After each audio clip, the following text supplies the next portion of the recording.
হরে কৃষ্ণ। সকলকে আবারও কৃষ্ণ প্রীতি শুভেচ্ছা জানিয়ে আমাদের ধারাবাহিক শ্রীমদ্ ভগবদ গীতার ক্লাসে আপনাদেরকে স্বাগতম জানাচ্ছি। আজ আমরা শ্রীমদ্ ভগবদ গীতার অন্তর্গত একাদশ অধ্যায়ের 53 নম্বর শ্লোক নিয়ে আলোচনা করব। শ্লোকটি অত্যন্ত গুরুত্বপূর্ণ একটি শ্লোক, বিশেষ করে বিশ্বরূপ দর্শন, তারপরে ভগবানের দ্বিভুজ রূপ দর্শন এবং এই দর্শন কারা করতে পারে, কিভাবে করতে পারে, সেই বিষয় সম্পর্কে ভগবান শ্রীকৃষ্ণ এই শ্লোকের মাধ্যমে সুন্দরভাবে উপস্থাপন করেছে। শ্লোকটির অত্যন্ত গভীর তত্ত্ব সমৃদ্ধ শ্লোক, তাই আপনারা সম্পূর্ণ ভিডিওটি দেখবেন, না দেখলে অবশ্যই অনেক কিছু মিস করে যাবেন। তো চলুন শুরু করি। শুরুতে ছোট্ট একটা অনুরোধ, যারা চ্যানেলে প্রথমবার এসছেন অবশ্যই চ্যানেলটি সাবস্ক্রাইব করবেন এবং ভিডিওটি লাইক এবং শেয়ার করবেন। তো চলুন শুরু করি। নম ওম বিষ্ণুপাদায় কৃষ্ণ প্রেষ্ঠায় ভূতলে শ্রীমতী ভক্তিবেদান্ত স্বামিনীতি নামিনে নমস্তে সারস্বতী দেবে গৌরবাণী প্রচারিণে নির্বিশেষ শূন্যবাদী পাশ্চাত্য দেশতারিণে বাঞ্ছা কল্পতরুর্ভষ্ট কৃপা সিন্ধুভয় পতিতানাং পাবনেভ্য বৈষ্ণবেভ্যো নমো নমঃ। জয় অনন্ত কোটি বৈষ্ণববৃন্দ কি জয়, শিলা প্রভুপাদ কি জয়, নিতাই গৌর সিদ্ধনাথ প্রতি প্রেমানন্দে হরি বল। হরে কৃষ্ণ কৃষ্ণ কৃষ্ণ হরে হরে, হরে রাম রাম রাম হরে হরে। ওম নমো ভগবতে বাসুদেবায়। ওম নমো ভগবতে বাসুদেবায়। ওম নমো ভগবতে বাসুদেবায়। শ্রীমদ্ ভগবদ গীতা একাদশ অধ্যায় বিশ্বরূপ দর্শন যোগ, শ্লোক নম্বর 53। শ্রী ভগবান উবাচ না অহম বেদবৈরিণা তাপসা না দানেন না চ ইজ্জয়া স্বক্ষ এবং বিদো দ্রষ্টুম দৃষ্টবানছি মাম যথা না অহম বেদবৈরিণা তাপসা না দানেন চ ইজ্জয়া স্বক্ষ এবং বিদো দ্রষ্টুম দৃষ্টবান অসীমাম যথা। হরে কৃষ্ণ। এখন আমরা শিলা প্রভুপাদ কর্তৃক এই সংস্কৃত শ্লোকের উপরে যে বাংলা ভাষানুবাদ দেওয়া হয়েছে, সরল বাংলায় সে ভাষানুবাদ আমরা শ্রবণ করব।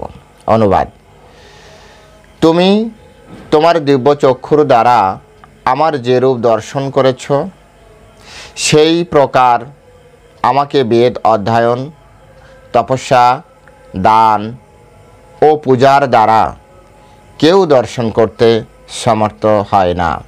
আমি আরেকবার পড়ছি। ভগবান বলছেন, তুমি তোমার দিব্য চক্ষুর দ্বারা আমার যে রূপ দর্শন করেছ, সেই প্রকার আমাকে বেদ অধ্যয়ন, তপস্যা, দান ও পূজার দ্বারা কেউই দর্শন করতে সমর্থ হয় না। হরে কৃষ্ণ। জয় শিলা প্রভুপাদ কি জয়। এখন আমরা শিলা প্রভুপাদ কর্তৃক এই সংস্কৃত শ্লোকের উপরে যে তাৎপর্য প্রদান করা হয়েছে, সেই তাৎপর্যের আলোকে আমরা এই শ্লোকটি হৃদয়ঙ্গম করার চেষ্টা করব। আমরা কয়েকটি ভাগে বিভক্ত করে ধীরে ধীরে এই শ্লোক কিভাবে আমাদের জীবনকে পরিবর্তন করতে পারে সেই বিষয় সম্পর্কে আমরা জানতে পারব। আমরা জানার চেষ্টা করব এই শ্লোকের মূল গভীর যে তত্ত্ব, সেই তত্ত্ব কী। তো চলুন শুরু করি। এই শ্লোকে শিলা প্রভুপাদ বলছেন, এই শ্লোকে থেকে আমরা প্রথমেই এই শ্লোকের যে পটভূমি, সেই পটভূমি আমাদেরকে দেখতে হবে যে পরমেশ্বর ভগবান শ্রীকৃষ্ণ যখন প্রথমে এই ধরাধামে আবির্ভূত হলেন, তখন তিনি দেবকী মাতা এবং বসুদেবের সামনে চতুর্ভুজ রূপ নিয়ে আবির্ভূত হয়েছিলেন। পরবর্তীতে পিতা বসুদেবের অনুরোধে পরমেশ্বর ভগবান তিনি দ্বিভুজ রূপ ধারণ করেছিলেন। কিন্তু জড়জাগতিক যারা শিক্ষায় শিক্ষিত, তারা এই বিষয়টি হৃদয়ঙ্গম করতে পারে না। শিল প্রভুপাদ বলছেন, যারা ভগবদ বিদ্বেষী, যারা নাস্তিক, যারা ভক্তিহীন তাদের পক্ষে এই তত্ত্ব হৃদয়ঙ্গম করা সম্ভব নয়। আবার যে সমস্ত পণ্ডিত ব্যক্তিরা যাদের জ্ঞান পুঁথিগত বিদ্যার উপরে নির্ভরশীল, যাদের জ্ঞান গুরু পরম্পরার ধারার উপরে নির্ভরশীল নয়, তারাও ভগবানের এই যে তত্ত্ব, সেই তত্ত্ব তারা হৃদয়ঙ্গম করতে পারে না। কারণ ভগবান এখানে স্পষ্ট করে বললেন, ন বেদৈর ন তপসা ন দানে ন চ ইজ্জয়া। অর্থাৎ ভগবান অহম বেদৈর, অর্থাৎ ভগবানকে আপনি জানতে পারবেন না কি দ্বারা? বেদের দ্বারা। ভগবানকে বেদ দ্বারা জানা যাবে না। অর্থাৎ আপনার যে জ্ঞান, এই জড়জাগতিক জ্ঞান বা আধ্যাত্মিক বেদ অধ্যয়নের মাধ্যমে আপনি ভগবানকে কখনোই জানতে পারবেন না। আপনি 1000 বছর ধরে যদি বেদ অধ্যয়ন করেন তথাপি বা জ্ঞান অর্জন করেন, তথাপি আপনি ভগবানকে জানতে পারবেন না। উদাহরণ হিসেবে আমরা দিতে পারি, এই জড়জগতে অনেক বড় বড় বিদ্বান ব্যক্তি আছে, বড় বড় মাস্টার ডিগ্রি, পিএইচডি ডিগ্রি বা ডক্টরেট ডিগ্রি বা বড় বড় সায়েন্টিস্ট, অনেক জ্ঞানের অধিকারী, অনেক দর্শনের অধিকারী, কিন্তু পরমেশ্বর ভগবান শ্রীকৃষ্ণকে কিন্তু তারা জানতে পারছে না। এটি হচ্ছে তাদের ব্যর্থতার একটি অত্যন্ত গুরুত্বপূর্ণ উদাহরণ হিসেবে, মানে নজিরবিহীন উদাহরণ। তারা কিন্তু জানতে পারবে না। ভগবান এই কথাই বললেন, ন অহম বেদবৈর ন তপসা। অর্থাৎ বেদের দ্বারা ভগবান, জ্ঞানের দ্বারা ভগবানকে জানা সম্ভব নয়। এই জগতে যারা জ্ঞান অর্জন, এখন তো প্রত্যেক ঘরে ঘরেই শিক্ষার আলো পৌঁছে গিয়েছে, কিন্তু একবার বিচার করে দেখুন তো, প্রত্যেক ঘরে ঘরে কি আপনার কি বলে যে ভগবানের যে ভগবানকে জানার যে বিষয়, সেই বিষয়টা কি সকলে জানতে পেরেছে? সকলে কি ভগবানকে এখনও জানতে পেরেছে সেইভাবে? ভগবানকে সেইভাবে কিন্তু জানতে পারছে না। সুতরাং এই শ্লোকটি খুব খুব গুরুত্বপূর্ণ। এর আগে এই শ্লোকটি যদি আপনি বুঝতে না পারেন, আপনি সামনে যেতেই পারবেন না। 11 অধ্যায়ের এই 53 নম্বর শ্লোকটি যদি আপনি না বুঝতে পারেন, তো আপনার ভগবদ্গীতার এর আগে যাওয়ার অধিকারও নেই, যেতেও পারবেন না, গেলেও কিছু বুঝতে পারবেন না। ভগবদ্গীতার এর আগের যে অধ্যায়গুলি, অর্থাৎ 11 অধ্যায় আসার আগের যে অধ্যায়গুলি, সেই অধ্যায়গুলি আমাদের একবার বিচার বিবেচনা করা দরকার। 10ম অধ্যায় অবধি পরমেশ্বর ভগবান এখানে প্রথমে বিষাদ যোগ, যেখানে কোনো পরমেশ্বর, সেখানে অর্জুনের মনোবৃত্তি পোষণ করা হয়েছে, কিন্তু দ্বিতীয় অধ্যায় থেকে ভগবান জ্ঞান দিতে শুরু করেছে। তো দ্বিতীয় অধ্যায় রয়েছে সাংখ্য যোগ, যেখানে আত্মা পরমাত্মা সম্পর্কে সুন্দর জ্ঞান দেওয়া হয়েছে। তৃতীয় অধ্যায় কর্মযোগ, যারা কর্ম করতে চায় তাদের জন্য একটা পুরো অধ্যায়, শুধু কর্মযোগ না, চতুর্থ অধ্যায় জ্ঞানযোগেও কর্মযোগের বিষয় উল্লেখ আছে। তো যারা কর্মের মাধ্যমে ভগবানকে পেতে চায় তাদের জন্য পরমেশ্বর ভগবান শ্রীকৃষ্ণ তিনি কি করলেন? কর্মযোগ দিলেন কর্মের মাধ্যমে। তারপরে আসলো জ্ঞানযোগ, জ্ঞানের মাধ্যমে যারা পরমেশ্বর ভগবানকে পেতে চায় তাদের জন্য ভগবান দিলেন জ্ঞানযোগ। এরপর আসছে কর্মসন্ন্যাস যোগ, যারা ভগবানকে সব কিছু ত্যাগ করে ভগবানকে পেতে চায় তাদের জন্য কর্মসন্ন্যাস যোগ। কিছু মানুষ আছে যারা কর্মও করবে না, জ্ঞানও অর্জন করবে না, আবার সব কিছু ত্যাগও করবে না, তো তারা ধ্যান করতে চায়, তো তার জন্য দিলেন পরবর্তীতে 6ষ্ঠ অধ্যায় ধ্যানযোগ। 7ম অধ্যায় এসে কিছু লোক আছে যারা এই জগতের বিশেষ সিক্রেট কোনো কিছু আবিষ্কার করতে চায়, বিজ্ঞান, সবথেকে টপমোস্ট সিক্রেট বা মিস্টিরিয়াস বিষয় কি আছে, সেই বিষয় তারা খুঁজে, কি আছে, কি আছে, কে আছে, আলটিমেট কি আছে, একেবারে অন্তিমে কি আছে। তো তাদের জন্য পরমেশ্বর ভগবান দিলেন জ্ঞানযোগ। এবং 8ম অধ্যায়ে এসে ভগবান অক্ষর ব্রহ্মযোগ নামক একটা অধ্যায় দিলেন, যে অধ্যায়ের মাধ্যমে মৃত্যুর পরবর্তী জীবন এই বিষয় সম্পর্কে সুন্দরভাবে জানানো হচ্ছে। 9ম অধ্যায়ে এসে ভগবান দিলেন রাজবিদ্যা। রাজবিদ্যায় 8ম আর 9ম অধ্যায় প্রায় সেম টপিকস আলোচনা হয়েছে। রাজবিদ্যায় স্পেশালি কোনটাই আমাদের করা উচিত সেই বিষয়টি দিলেন।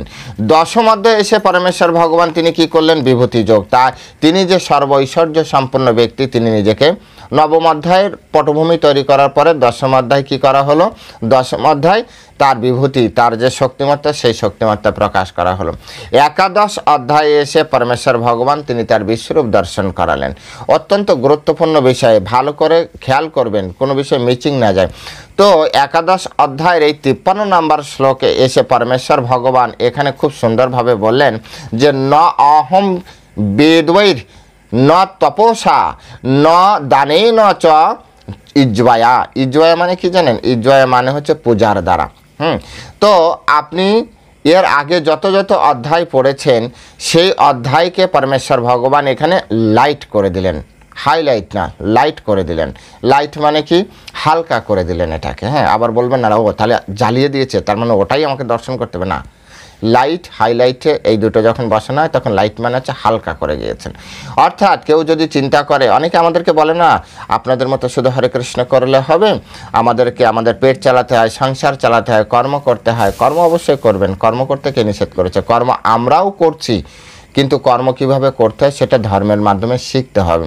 তো ভগবদ গীতাকে সুন্দরভাবে বোঝার চেষ্টা করতে হবে। এই জন্য গুরু পরম্পরার জ্ঞান অত্যন্ত দরকার, অত্যন্ত দরকার।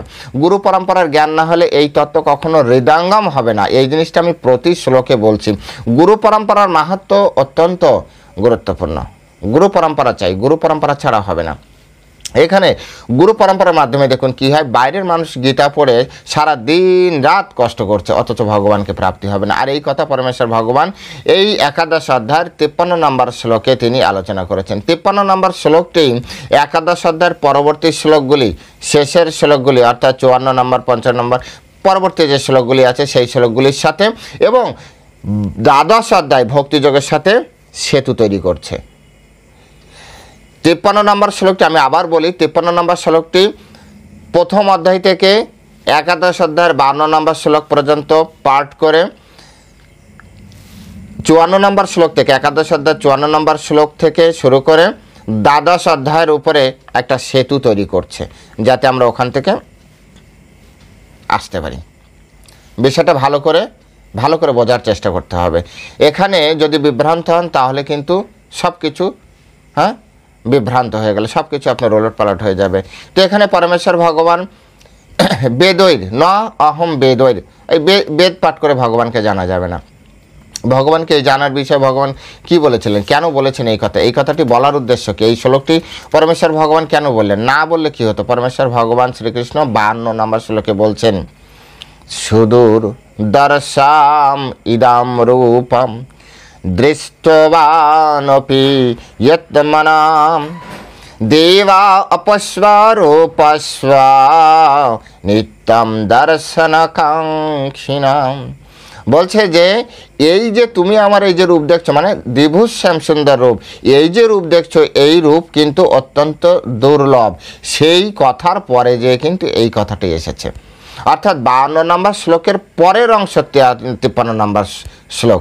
53 নম্বর শ্লোকে বলছে ভগবানকে আপনি এই যে দ্বিভুজ শ্যাম সুন্দর রূপে বেদ পাঠের মাধ্যমে জানতে পারবেন না, তপস্যার মাধ্যমে জানতে পারবেন না, তপস্যার মাধ্যমে ভগবানকে আপনি জানতে পারবেন না। তারপরে এমনকি বলছে যে আপনি যদি দান করেন, যেমন দাতাকরণের নাম আপনারা সবাই শুনেছেন, প্রচুর পরে দান করেছে, প্রচুর। আমাদের বর্তমান সময় অনেক ব্যক্তি চ্যারিটি করে, অনেক ব্যক্তি দান করে, করোড় টাকা ইনকাম করছে, লাখ লাখ টাকা দান করে দিচ্ছে। অনেক ব্যক্তি আছে, অনেক ব্যক্তির নাম আপনারাও জানেন, আমি শুধুমাত্র নাম নিচ্ছি না এই কারণে যে আবার অনেক সময় অনেক ব্যক্তি পক্ষ বিপক্ষ একটা মতবাদ করবে, সেই জন্য। তো জানেন অনেক ব্যক্তি দান করে, তো দানের মাধ্যমেও ভগবানকে জানা যাবে না। ইজ্জয়া অর্থাৎ পূজার মাধ্যমে আমাদের কত কত পূজা অর্চনা রয়েছে, কত কত আমরা বড় বড় প্যান্ডেল করছি, বড় বড় মন্দির করছি, বলছে যে পূজার মাধ্যমে তুমি ভগবানের এই রূপ দর্শন করতে পারবে না। পরমেশ্বর ভগবান শ্রীকৃষ্ণ অর্জুনকে স্পষ্ট করে জানিয়ে দিলেন যে ভগবানকে পূজার মাধ্যমেও আপনি জানতে পারবেন না। তাহলে কিসের মাধ্যমে? শক্য এবং বিদ দুষ্টম দৃষ্টবান অসি মাম যতা। অর্থাৎ তুমি যে কি বলা যে দিব্য দৃষ্টি পেয়েছিলে, সেই দিব্য দৃষ্টির মাধ্যমে তুমি যে রূপ দর্শন করলে, সেটাই এই পূজার দ্বারা কেউ দর্শন করতে পারবে না। একেবারে তুমি যে রূপ দেখেছো এই রূপ আর কেউ দেখতে পারবে না। এখন কথা হচ্ছে তাহলে এখানে কিসের কোন বিষয়ের উপরে তাহলে এখানে আলোচনা করা হচ্ছে? এখানে ডেফিনেটলি ভক্তিযোগের বিষয়ে আলোচনা করা হচ্ছে। ভক্তি ছাড়া পরমেশ্বর ভগবান শ্রীকৃষ্ণকে জানা যায় না। শিল প্রভুপাদ বললেন কেবলমাত্র ভক্তিযোগের মাধ্যমে শ্রীকৃষ্ণকে জানতে পারা যায়, কেবলমাত্র ভক্তিযোগের মাধ্যমে। অন্য কোনো কিছু দ্বারা ভগবানকে জানা সম্ভব নয়, একেবারে স্পষ্ট করে। কেউ শ্রীকৃষ্ণ আর এটি নির্ভর করে, এটি কেন জোর করে বলা হচ্ছে, শিল প্রভুপাদ কেন বললেন, শিল প্রভুপাদ কেন বলেছেন? কারণ 54 নম্বর শ্লোকে একেবারে স্পষ্ট করে এই বিষয়ে আলোচনা করা হয়েছে। তাই এটি আমাদের জন্য অত্যন্ত গুরুত্বপূর্ণ শিক্ষা। এখন কথা হচ্ছে যে ভক্তিযোগের যে আপনার যে শ্রেষ্ঠতা, এটার পিছনে কারণ কি? কেন তিনি বললেন যে ন বেদৈর ন তপস্যা ন দানেন ন চ ইজ্জয়া সক্ষ এবং বিদ দ্রষ্টম দৃষ্টবানসি মাম যেতা। তুমি যেভাবে দেখেছো এইভাবে দেখা যাবে না, এইভাবে সম্ভব নয়। তো ভগবান বলছেন তাকে শুধু জ্ঞান অর্জন বা এই যে বেদ অধ্যয়নের মাধ্যমে আমরা কী করে তারপর শারীরিক কঠোর তপস্যা, তারপরে পরোপকার অনেকে আছে না, দান ধ্যান, যেটা পরোপকারের মাধ্যমে, এগুলোর মাধ্যমে ভগবানকে জানা যাবে না। ভালো করে বুঝতে হবে। মূল ডিপের বিষয়ে এখন আলোচনা করছে অত্যন্ত মনোযোগ দিয়ে, যে ভক্তির কেন শ্রেষ্ঠতা, কেন ভক্তির শ্রেষ্ঠতা। তো ভগবানের এখানে বলার উদ্দেশ্য কি, ভগবানের অভিপ্রায় কি, যে ন বেদয় দানয়, ন বেদয় অর্থাৎ আপনি বেদ অধ্যয়নের মাধ্যমে অথবা শারীরিক যে কঠোরতা বা তপস্যা, তারপর পরের উপকার করা, দান করা, অথবা আপনি বিভিন্ন ধরনের অনুষ্ঠান করা, বড় বড় প্যান্ডেল বানালেন, বড় বড় আপনি আরতি ঘোরালেন, এই যে পূজা, এর মাধ্যমে এটা ভগবান কি বলা যাচ্ছে যে ভগবানকে উপলব্ধি হয় না, এইসবের মাধ্যমে ভগবানকে উপলব্ধি হয় না।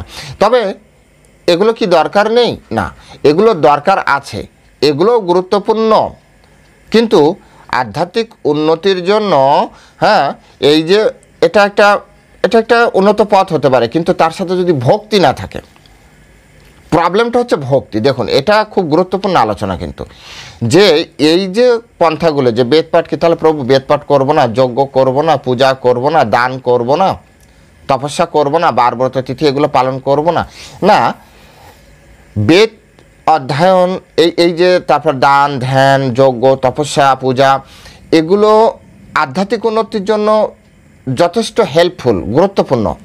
কিন্তু বিষয়টি হচ্ছে যদি ভক্তিবিহীনভাবে আপনি করেন, যদি আপনি বেদ পাঠ করেন কিন্তু আপনার হৃদয়ে ভক্তি নেই, আপনি দান করছেন কিন্তু আপনার হৃদয়ে দান করার ভক্তি নেই, আপনি ভগবানের পূজা করছেন কিন্তু আপনার মনে ভক্তি নেই, একবার বিচার করে দেখুন। আপনি ব্রত পালন করছেন, ধরুন একাদশী ব্রত বা বিভিন্ন ধরনের ব্রত, কিন্তু হৃদয়ে ভক্তি নেই, আপনি এই না খেয়ে আছে সবাই, আপনিও না খেয়ে আছেন, আপনি সিনেমা দেখছেন, আপনি খেলাধুলা করছেন, এই টাইপের, মানে হৃদয়ে ভক্তি নেই। ভক্তি আপনার যে বেশি বেশি করে জপ করতে হবে, শাস্ত্র অধ্যয়ন করতে হবে, ভগবানের বাণী প্রচারে গ্রন্থ প্রচার করতে হবে, এইসব বিষয় নেই। আপনি আপনার মতো জাস্ট উপবাস করছেন। এটা কথা হচ্ছে যে ভক্তিবিহীন, এটা কি বিষয়টা কি, ভালো করে কনসেপ্টটা ক্লিয়ার করতে হবে। ভক্তি বাদে এগুলোর কতটা মূল্য আছে।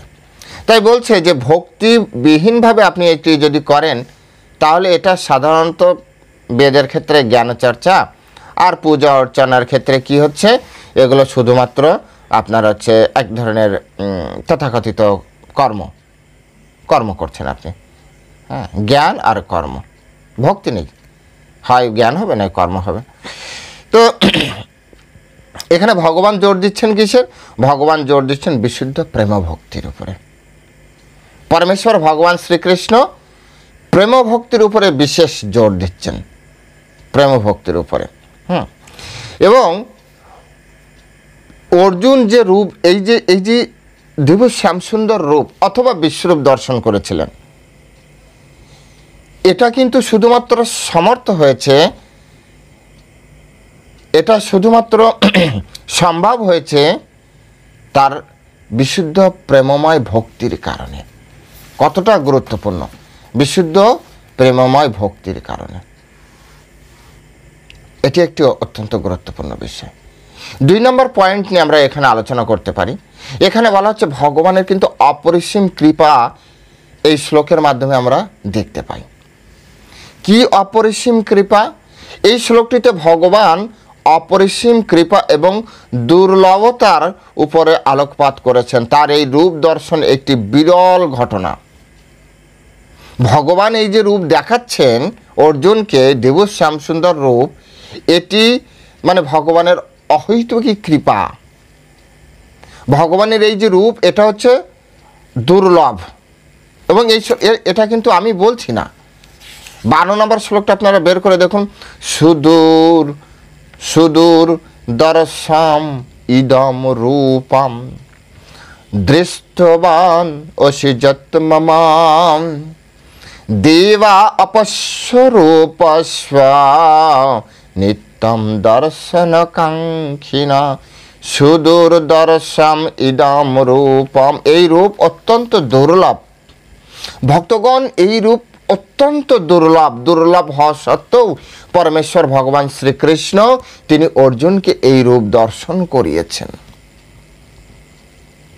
অর্জুনকে এই রূপ দর্শন করিয়েছেন মানে ভগবানের অপরিসীম কৃপা শুধুমাত্র ভক্তের উপরে বর্ষিত হয়, এটি তার একটি প্রমাণ। অপরিসীম কৃপা, অহৈতুকী কৃপা পরমেশ্বর ভগবান শ্রীকৃষ্ণের। তিনি কৃপাপূর্বক তিনি এই রূপ দর্শন করিয়েছেন। তাই সাধারণত এই জন্য এই শ্লোকে বলছে 53 নম্বর শ্লোক, যেটা আজকে আমাদের আলোচ্য শ্লোক, ন অহম বেদবৈরেন্মা তপস্বান দানেন চ ইজ্জয়া। অর্থাৎ আমি বেদের দ্বারা, বেদ অধ্যয়নের মাধ্যমে, তপস্যার মাধ্যমে, দানের মাধ্যমে বা পূজার মাধ্যমে আমি তোমাকে দেখা দিব না। আমি দেখা দিব ভক্তির মাধ্যমে এবং ভগবান, আমি যদি মানে ভগবানের কৃপায় এটি সম্ভব হবে। যদি ভগবান কৃপা করে, বিশেষ কৃপা করে, তাহলেই অর্জুনের মতো ভক্তদেরকে এই রূপ ভগবান দান করাতে পারেন। অর্জুনকে এই রূপ দর্শনের মাধ্যমে ভগবান বোঝাতে চাইছেন যে তার এই রূপ সাধারণ জাগতিক প্রচেষ্টার মাধ্যমে সম্ভব নয়। আপনি প্রচুর পরিমাণে শাস্ত্র অধ্যয়ন করবেন, আপনি প্রচুর পরিমাণে কঠোর তপস্যা করবেন, অথবা প্রচুর দান করবেন। আপনি যদি শশাগরা পৃথিবীও দান করে দেন আপনার অন্য কোনো একজন ব্যক্তিকে, তথাপি ভগবানের এই রূপ দর্শন সম্ভব নয়। ভগবানের এই রূপ দর্শন সম্ভব নয়। সাধারণ কোনো জাগতিক ক্রিয়াকর্মের মাধ্যমে ভগবানের এই রূপ দর্শন করা সম্ভব নয়। তৃতীয় পয়েন্ট হচ্ছে, এই শ্লোক থেকে আমরা দেখতে পাই ঐশ্বরিক এবং মানবিক সম্পর্ক। পরমেশ্বর ভগবান শ্রীকৃষ্ণ এই শ্লোকটির মাধ্যমে ইঙ্গিত করছেন যে ভগবানের সাথে কেউ যদি সত্যিকারের সম্পর্ক স্থাপন করে এবং আপনার সেটা যদি ভক্তিযুক্ত হয়, তাহলে পরমেশ্বর ভগবান তিনি তার স্বরূপ তাকে দেখান। কেবলমাত্র জ্ঞান বা কর্ম নয়, বরং প্রেম ভক্তি চাই। প্রেম ভক্তির মাধ্যমে পরমেশ্বর ভগবান শ্রীকৃষ্ণ তিনি এই রূপ তার ভক্তদেরকে দেখাবেন। তাই ঐশ্বরিক এবং মানবিক এই দুজনের ভিতরে একটা সম্পর্ক স্থাপন আমরা এই শ্লোকের মাধ্যমে দেখতে পাই। এছাড়াও আমরা আরও কয়েকটা বিষয় আমি নোট করে রেখেছি, এই বিষয়গুলি এখানে দেখা যাচ্ছে। একটা হচ্ছে ভক্তিযোগের প্রতিষ্ঠা। 12 অধ্যায় ভক্তিযোগ, তার পটভূমি কিন্তু 11 অধ্যায়ের 53 নম্বর শ্লোকে। এটি আগেও বলেছি, এখনও বলছি। ভক্তিযোগের প্রতিষ্ঠা হচ্ছে এই শ্লোকে। পরোক্ষভাবে তিনি বলছেন যে জ্ঞান, কর্ম, তপস্যা, দান এর মাধ্যমে ভগবানকে জানা যাবে না, ভগবানকে আপনি দেখতে পারবেন না।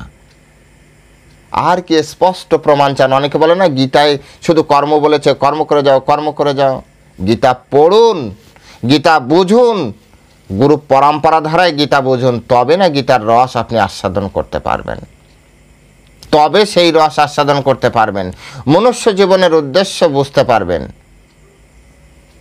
এই শ্লোকটি অত্যন্ত গুরুত্বপূর্ণ শ্লোক। একমাত্র শ্রেষ্ঠ ভগবানকে পাওয়ার শ্রেষ্ঠ পথ হচ্ছে ভক্তি। ভক্তি পরবর্তী শ্লোক থেকে শুরু হবে ভক্তিযোগ। একাদশ অধ্যায় এটি হচ্ছে পটভূমি, মানে আমাদের হৃদয়ে অনেক কিছু থাকে না, জ্ঞান, কর্ম, ধ্যান, দান, তপস্যা, বিভিন্ন ধরনের জটিল জটিল বিষয় থাকে ভগবানকে প্রাপ্তির জন্য। তো এই শ্লোকের মাধ্যমে আমাদের হৃদয়কে ক্লিন করে দিলেন, একেবারে ডিটারজেন্ট দিয়ে ওয়াশিং মেশিনে ঢুকিয়ে সম্পূর্ণভাবে পরিষ্কার করে। পরের শ্লোকে কি বলবে জানেন? ভক্তা তো অনন্যয়াস্বকাম, অনন্য ভক্তির দ্বারাই কিন্তু এই প্রকার আমাকে তত্ত্বত জানতে ও প্রত্যক্ষ করতে এবং আমার চিন্ময় ধামে প্রবেশ করতে সমর্থ হয়। এর আগের পরের শ্লোকে কি আলোচনা হবে বলে দিলাম। পরের শ্লোকে আরও গুরুত্বপূর্ণ আলোচনা আছে, এর থেকে অধিক গুরুত্বপূর্ণ বিষয় আলোচনা আছে। এখন কথা হচ্ছে সকলের ভিতরে, এতক্ষণ যারা শুনলেন তাদের ভিতরে প্রশ্ন আসতে পারে যে প্রভু ভক্তি কেন শ্রেষ্ঠ? এত এত বেদ অধ্যয়ন, কত বড় বড় ইনস্টিটিউট রয়েছে, কত বড় বড় বিশ্ববিদ্যালয় রয়েছে, সেক্ষেত্রে ভক্তিকে কেন শ্রেষ্ঠ বলা হচ্ছে? তো কয়েকটা বিষয় পয়েন্ট নিয়ে আমরা আলোচনা করব। প্রথম পয়েন্ট, সেখানে বলা হচ্ছে জ্ঞান বা বেদ কেন যথেষ্ট নয়। জ্ঞান এবং বেদ ভগবানকে প্রাপ্তির জন্য যথেষ্ট নয়। পয়েন্টগুলো আপনারা পয়েন্ট আউট করতে পারেন। এখানে বলা হচ্ছে জ্ঞানের মাধ্যমে অহংকার বাড়তে পারে, আর বাড়েও। সত্যি কথা বলছি, আমাদের সাথে কত লোক এসে কত ধরনের কথা বলে। জ্ঞানের মাধ্যমে অহংকার বাড়ে, আর অহংকারের মাধ্যমে ভগবানকে প্রাপ্তির যে পথ সেটা চিরতরে আটকে যায়। চৈতন্য চরিতামৃতে বলছে, দিনেরে অধিকে দয়া করে ভগবান, কুলীন ব্রাহ্মণের বড় অভিমান। যারা দিনহীন তাদেরকে ভগবান অধিক কৃপা করে। কিন্তু কুলীন মানে হচ্ছে বংশমর্যাদায় ফুলে আছে, ব্রাহ্মণ মানে পাণ্ডিত্যের মাধ্যমে, এইটার কথা বলছে বেদ অধ্যয়ন, জ্ঞানের মাধ্যমে ফুলে আছে, ফুলে ফেপে মোটা হয়ে আছে। হ্যাঁ, বুঝতে পেরেছেন তো? অহংকারে। তো এদের কাছে ভগবান জানে এরা তো অভিমানী ব্যক্তি। চৈতন্য মহাপ্রভু তিনি তার শিক্ষা অষ্টকের 3 নম্বর শিক্ষা অষ্টকে বলেছেন, ত্রিনাদপি শুনিচেন তরোরপি সহিষ্ণুনা অমানিনা মানদেন কীর্তনীয়া সদা হরি। ত্রিনাদপি শুনিচেন তরোরপি সহিষ্ণুনা অমানিনা মানদেন কীর্তনীয়া সদা হরি। ভক্তগণ, ভগবান বলছেন ত্রিনাদপি শুনিচেন তরুরপি সহিষ্ণু এবং অমানিন, নিজেকে মান শূন্য হওয়ার কথা বলছেন। বেদ অধ্যয়নের মাধ্যমে অহংকার হয়, আর অহংকারের ফলে মান বাড়ে, মান শূন্য হয় না, আর মান শূন্য না হলে ভগবানকে প্রাপ্তি হয় না। তাই এখানে ভগবান কেন বললেন জানেন? না অহম বেদবৈর, আমি বেদ অধ্যয়নের মাধ্যমে আমি তো সুলভ নই, আমি বেদের মাধ্যমে দর্শন দেই না, কারণ বেদের মাধ্যমে যে অহংকার বাড়ে ভক্তগণ, অহংকার বেড়ে যায় আমাদের হৃদয়ে, তাই ভগবানকে আর দেখা যায় না। হয় সেই ব্যক্তি শুধুমাত্র তাত্ত্বিক স্তরে বড় হতে থাকে, অথবা তার হৃদয় সীমাবদ্ধ হতে থাকে, ফলে ভগবানকে আর প্রাপ্তি করতে পারে না। এরপরে 2 নম্বর পয়েন্ট হচ্ছে তপস্যা। তপস্যা কেন যথেষ্ট নয়? বলছে তপস্যা শারীরিক কষ্ট দেয়। আপনি যে কোনো ধরনের তপস্যা, এই যখন হিমালয়ের উপরে এই ঠান্ডায় বসে থাকা, এটা চারটিখানি ব্যাপার, শারীরিক কষ্ট দেয়, কিন্তু হৃদয়কে শুদ্ধ করার জন্য ভক্তি অপরিহার্য। হৃদয়কে শুদ্ধ করার জন্য ভক্তি দরকার।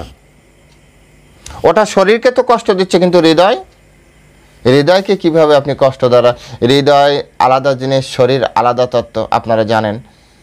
তো শরীরে কষ্ট দিচ্ছেন, হৃদয় কিভাবে শুদ্ধ হবে? হৃদয়কে শুদ্ধ করতে গেলে আপনার একমাত্র ভক্তি দরকার। সেই জন্য তপস্যা দ্বারাও ভগবানকে জানা সম্ভব না।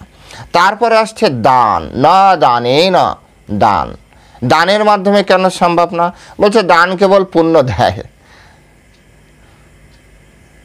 আর এই পাপ পুণ্য দুটো না চলে গেলে ভগবানকে কখনো পাওয়া যায় না। যত দান করবেন তত পুণ্য হবে, আর তত ভগবান থেকে দূরে যাবেন। তার মানে কি দান করবেন? অবশ্যই দান করবেন, ভক্তি সহকারে দান করুন। দান করুন মন্দিরে, দান করুন, গীতা দান করুন। আমরা তো সমগ্র জায়গায় আমরা গীতা দান করছি, আমাদেরকে গীতা দান করুন, ভক্তির মাধ্যমে দান করুন। ভক্তি হয় এমন জায়গায় দান করুন, গীতা দান করুন। তো দান যথেষ্ট নয়, কারণ এর পিছনে সবথেকে বড় বড় বাধা কি? এটা পুণ্য তৈরি করে দেয়। মানুষ বুঝতে পারে না কোথায় দান করব। দান ভালো তো, ধরুন একজনের পড়াশোনা করতে পারছেন একটি ছেলে, তো আপনি তাকে বই পুস্তক দান করলেন, এটা ভালো। কেউ হাসপাতালে চিকিৎসা হতে পারছে না, আপনি তাকে চিকিৎসার জন্য টাকা পয়সা দিয়ে দিলেন, এটা ভালো দান, ভালো। কিন্তু এগুলো কিন্তু এর বিপরীতে আপনার পুণ্য সঞ্চয় হচ্ছে, কিন্তু ওই ব্যক্তিগুলো আবার খারাপ কাজ করলে পাপও সঞ্চয় হবে, সেটাও বলে রাখি। পুণ্যের কথা শুনে আপনি যে একেবারে খুব আহ্লাদিত হচ্ছেন তা নয়, এটা বুঝতে হবে। যেমন একটা বাচ্চার হাতে বাচ্চা পিস্তল করছে, আপনি একটা পিস্তল দিলেন, পরবর্তীতে সে পিস্তল দিয়ে একজনকে সে মেরে দিল, তো তার ফলে আপনিও দায়ভার গ্রহণ করবেন। ঠিক একইভাবে আপনি যে দান করছেন, আপনার এই দানের সম্পত্তি, আপনার দানের সামর্থ্য দিয়ে যদি সে কখনো অন্যায় কাজ করে বা তার শরীরকে কাজে লাগিয়ে সে অন্যায় কাজ করে, তার ফলও আপনি পাবেন। এটা আরেকটা সূক্ষ্ম বিষয়, আলোচনার বিষয়, ওখানে গেলে আর এটি আর শেষ হবে না। যাই হোক, দানটা কি হচ্ছে আপনার, বুঝতে পেরেছেন? দানের মাধ্যমেও ভগবানকে জানা সম্ভব বা ভগবানকে দেখা সম্ভব না, কারণ এটা যথেষ্ট নয়। এরপর আসছে যে পূজা বা যজ্ঞ, এটা কেন যথেষ্ট নয়? যজ্ঞ ভগবান তো বলেছে ভগবদ্গীতায়, যজ্ঞ অর্থাৎ কর্ম নয়, যজ্ঞের নিমিত্ত কর্ম করো। তো এখানে বলছে যজ্ঞ হচ্ছে আনুষ্ঠানিক, যজ্ঞ আনুষ্ঠানিক একটা বিষয়।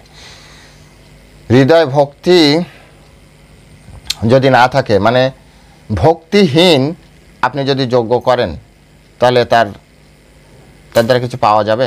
কি মনে হয় আপনাদের? কমেন্ট সেকশনে লিখবেন। যে হৃদয়ে যদি ভক্তি না থাকে, আপনি যজ্ঞ করছেন, তো তার মাধ্যমে কি পাবেন? আপনার যা মনে হচ্ছে সেটা লিখবেন।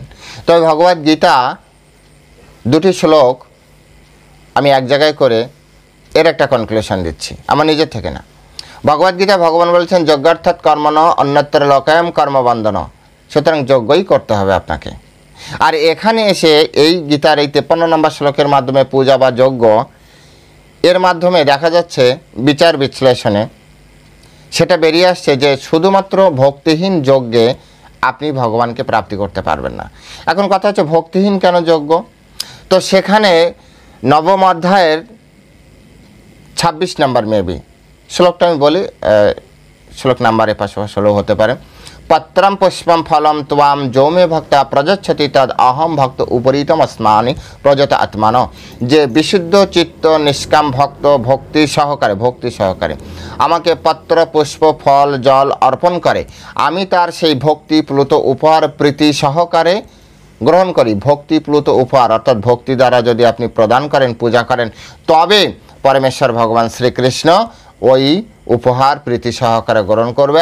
আদারওয়াইজ অন্যথায় ভগবান এটি, বুঝতে পেরেছেন, গ্রহণ করবে না। সেজন্য ভক্তি, এই জন্য শুধু পূজা বা যজ্ঞ দ্বারা যথেষ্ট নয়, ভক্তি থাকতে হবে। এই শ্লোকের মাধ্যমে ভক্তিকে কিভাবে সূক্ষ্মভাবে কিভাবে ভক্তিকে এস্টাবলিশড করছে, এগুলো বিচার্য। কিন্তু তো এই যে এইসব কাজ, হ্যাঁ, ভক্তির সাথে যদি করা হয়, কি বেদ অধ্যয়ন, তপস্যা, দান, হ্যাঁ, তারপরে পূজা বা যজ্ঞ, ভক্তির সাথে যদি করা হয় তাহলে আপনি বেঁচে গেলেন। কিন্তু ভক্তিহীন যদি করা হয় তাহলে শুধুমাত্র এটা হচ্ছে জ্ঞান আর কর্ম, আর কিচ্ছু না। আর নরোত্তম দাস ঠাকুর এই শ্লোকের আরও সুন্দরভাবে করেছেন, জ্ঞানকাণ্ড কর্মকাণ্ড কেবলই বিষের ভাণ্ড অমৃত বলিয়া যে বা খায়, নানাজনী ভ্রমণ করে অখাদ্য ভক্ষণ করে, তার জন্ম অধোপাতে যায়। সুতরাং জ্ঞানকাণ্ড কর্মকাণ্ড, এই যে এখানে বেদ, তপস্যা, দান আর ইজওয়া মানে হচ্ছে পূজা বা যজ্ঞ, এই চারটা জিনিস এই জ্ঞানকাণ্ড আর কর্মকাণ্ডের অন্তর্ভুক্ত। এই চারটা মিলে হচ্ছে দুটো শ্রেণীর অন্তর্ভুক্ত। এই চারটা ভগবান বলছে এর দ্বারা হবে না। নরোত্তম দাস ঠাকুর তার উপরে আরও সুন্দর করে সহজ বাংলায় বলে দিয়েছেন, জ্ঞানকাণ্ড কর্মকাণ্ড কেবলই বিশ্বের ভাণ্ড, অমৃত বলিয়া যে বা খায়, নানাজনই ভ্রমণ করে, অখাদ্য কুখাদ্য ভক্ষণ করে, তার জন্ম অধোপাতে যায়। সুতরাং বুঝতে পেরেছেন যে আসলে এটি সম্ভব নয়। এখন কথা হচ্ছে যে এই শ্লোকের মাধ্যমে আমরা যে জিনিসটা দেখব সেটি হচ্ছে আমাদের জীবনের শিক্ষা কী, আমরা এই শ্লোক থেকে কী শিখতে পারছি। এই শ্লোক থেকে সবথেকে ইম্পর্ট্যান্ট শিক্ষা হচ্ছে যে শুধুমাত্র জ্ঞান কর্ম বা দানের মাধ্যমে আমরা যদি ভগবানকে পেতে চাই, এটা অসম্ভব। আমি হাত জোর করে প্রত্যেকের কাছে অনুরোধ করছি, এই ধরনের দুঃসাহস করার দরকার নেই। এই ধরনের দুঃসাহস করার মাধ্যমে আপনি ভগবানকে পেতে পারবেন না। হৃদয়ে ভক্ত সঙ্গের মাধ্যমে ভক্তিকে বৃদ্ধি করুন। ভক্তি বৃদ্ধি হলে ভগবান প্রাপ্তি হবে, ভগবানের রূপ দর্শন হবে, ভগবানকে দর্শন হবে। সেই জন্য অত্যন্ত গুরুত্বপূর্ণ একটি বিষয়, সেটি হচ্ছে যে অবশ্যই অবশ্যই অবশ্যই যে ভক্তি থাকা দরকার। ভক্তি ছাড়া কখনোই এটি সম্ভব নয়। প্রত্যেকের জন্য আমরা সবসময় এটা অনুরোধ করি যে ভক্তির মাধ্যমে আপনারা কৃষ্ণকে জানার চেষ্টা করুন। ভক্তিকে জানার মাধ্যমে, আর কিছু নয়। অন্য কোনো কিছুর মাধ্যমে ভগবানকে জানা সম্ভব নয়। তো আজ এ পর্যন্তই। সকলে ভালো থাকবেন। হরে কৃষ্ণ। জয় শিলা প্রভুপাদ কি জয়।